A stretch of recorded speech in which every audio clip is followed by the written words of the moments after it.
Hi, this is Why Won't He Love Me, or if you know me from Gaia, Lemon Flavored Panda.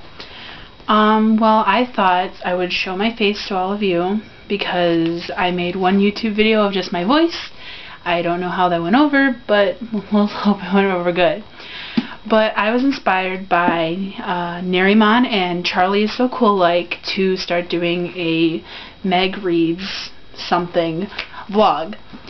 Well, I'm a pretty quick reader, but I won't be reading Twilight like Neriman was. I will be reading Infinity by Sherilyn Kenyon. And, you know, it looks pretty good. I mean, the front looks pretty mysterious and pretty cool. The back says, Nick was just about to head back to the club when he heard the strange sound coming out of the alley. It sounded like a dog. No, it was the same sound he'd heard outside of Kirian's house earlier. The sound of zombies hunting him. Ooh, zombies. Could be pretty good, right? Probably better than, you know, vampires or werewolves or whatever. But, so, I first noticed that the first few pages of the book is pretty much a waste of paper, because it just repeats the title of the book about 4 different times. See? Yeah. That, and in the author's acknowledgement pages, she uses text chat, like LOL, smiley face. You're a writer. Write like one. I don't even use text chat, even when texting. It's not worth it.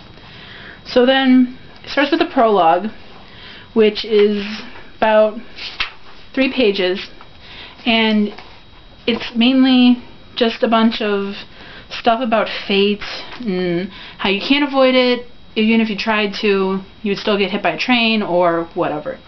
Then it goes on to talk about hamburgers and enchiladas, which make no sense at all to the fate references, but who knows. So then it goes on to say that the person speaking is Nick Gautier, and how he wished he was never friends with somebody named Archerion Parthenopaeus.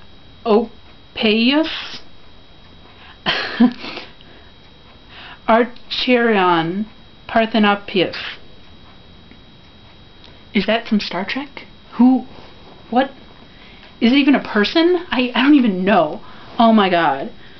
So, chapter 1, it pretty much goes on and on and on about how this Nick is poor. He's dirt poor. He sleeps in the middle of a living room, only separated by a big sheet hung up across the room and on a mattress. He also calls himself a mandork, which I'm okay with, even though it's probably not even a real word. It just makes it kind of humorous. But it's obvious that he's a loser and he gets picked on quite a bit. But then we find out that, let's see, we find out that they live in New Orleans, and his clothes are all hand-me-downs. They're from thrift stores. Usually that's kind of cool, kind of like kitschy, but not when it's a Hawaiian shirt with salmon on it. So, oh no, I just realized I said his name wrong. It's not Gautier, it's Gaucher or Gaucher. I don't speak New Orleans, but it's spelled Gautier. I think it's Gautier. I'm just going to call him Gautier. So, then he gets to school, and he is ridiculed by the kids.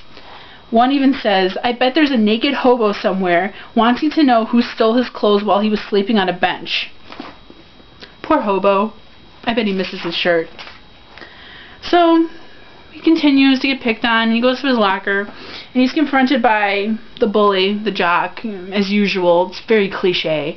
The jock who isn't so bright, but is big, so he'll pick on anyone he wants to. And he pretty much makes fun of the fact that Nick's mom is a stripper, because she's the only one he has, and that's the only way she can make money. So pretty much makes fun of her and says how his dad was feeling on her, and it's not fun. So then he gets sent to the principal's office for smacking him and getting into a fight, but somehow, being the loser that he is, doesn't give him the disadvantage with the girls, because he walks into a new girl who, even though he's wearing this hideous outfit, somehow she finds him attractive. I mean, sure, clothes aren't everything, but yeah, okay. So, pretty much declares his love for her, and then he flips off Stone and gets sent to the principal's office, called in, whatever, and pretty much is told, just because somebody makes fun of your mom doesn't mean you have to get violent. Like the smartass that he is, you know, he goes ahead and makes fun of the principal's mother. He says, "Really? Well, you know, Mr. Peters, I saw your mom naked last night for an old broad. She really has a nice—" "How dare you!" he shouted, coming to his feet to grab Nick up by his shirt. "You foul-mouthed little—" "I thought you said insulting your mom was no excuse for violence." That was clever. It was pretty good. This chapter is really long, but to sum up most of the rest of it, he whines and complains and gets suspended from school, still bitching and moaning that how poor he is and how he has nothing, and yet he can still run around and be free somehow.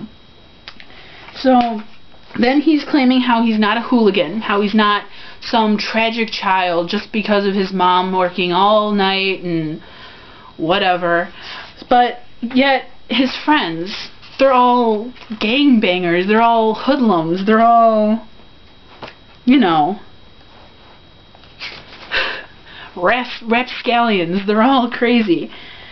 So, upcoming to this part, Nick has talked regular English vernacular, regular slang, but now he says, "Tasty crazy, man, them ain't no Romeo duds, those fashioned by Geek Street." When did he become ghetto? I mean, he probably has to be one of the whitest kids around, and yet he thinks that he can talk like how he talks. He's gonna get smacked, shanked, or something one day, and then that'll be the end of him. Trust me. I'm from Chicago.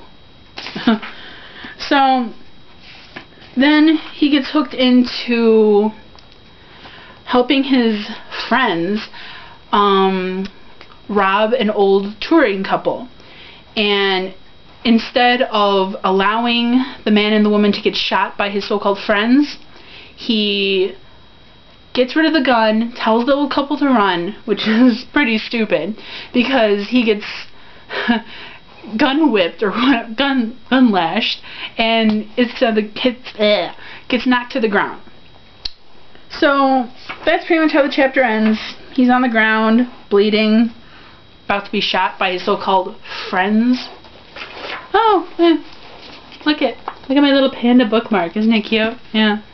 I can't wait for the next chapter. I really hope Nick dies. Well, I hope that wasn't too terrible. And please comment below, or at least thumbs up or thumbs down it, so I know if I should keep doing this or not. Because I don't want to waste my time on something that may be, you know, just stupid. Okay. Thanks, bye.